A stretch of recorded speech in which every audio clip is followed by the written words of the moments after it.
Napakalaking tulong nga pala ng alambring to dahil dito hindi ko rin nagamit yung motor ko. Benta. A few moments later. Dahil hindi kinaya ng alambre kaya magpapalit na ako ng set na sprocket tsaka kadena.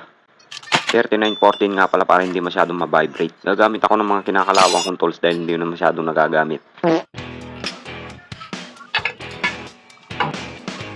Ano, muntik nang nabutas oh.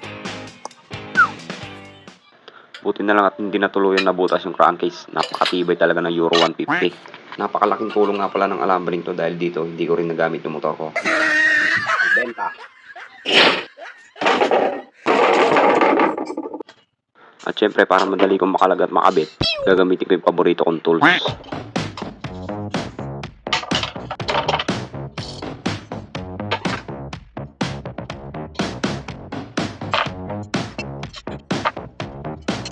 Dahil napakahirap na ng buhay ngayon, kinakailangan natin mag-ipon para meron pambili ng 4 kaysa magbilog ka pa.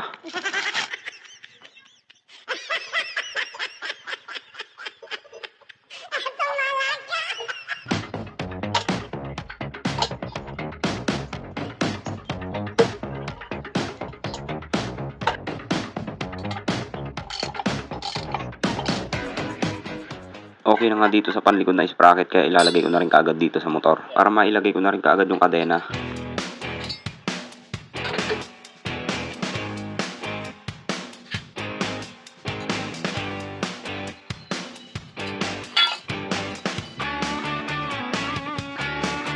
Naputol lang nga rin pala tong chain adjuster, katagalan na rin. Pero buti na lang at meron pa ako nakalkal sa toolbox. Pambadya.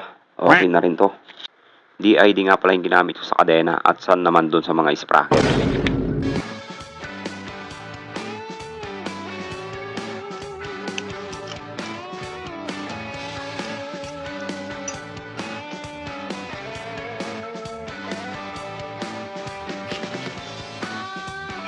Medyo mahaba nga pala yung sobra na itong kadenang to kaya babawasan ko na lang para pwede pang itabi yung sobra pero mas maganda isama na doon sa pangbenta sa junk shop. Siya pa kasing dagdag kilo yon.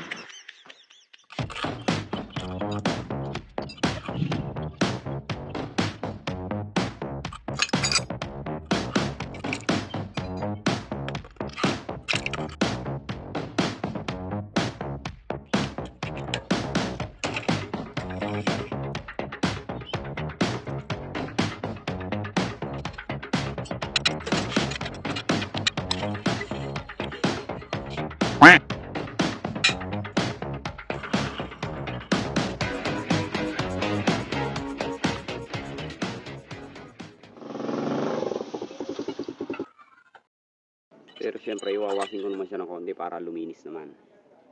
Para gusto na.